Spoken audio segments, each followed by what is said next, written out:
Back again. 2 videos in one day. How about that? Lucky you guys. Not. Okay, well, after all that supposedly welding,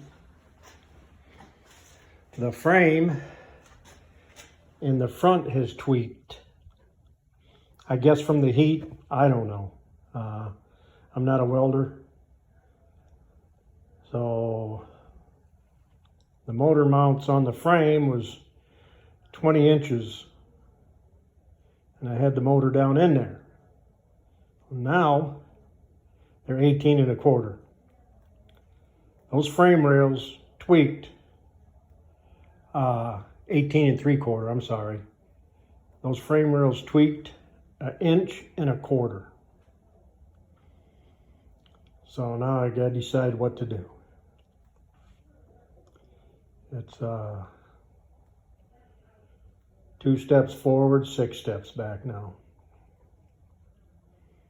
So anyway, I don't know if I want to replace the mounts on the frame or just drill some more holes. We'll see how it comes out.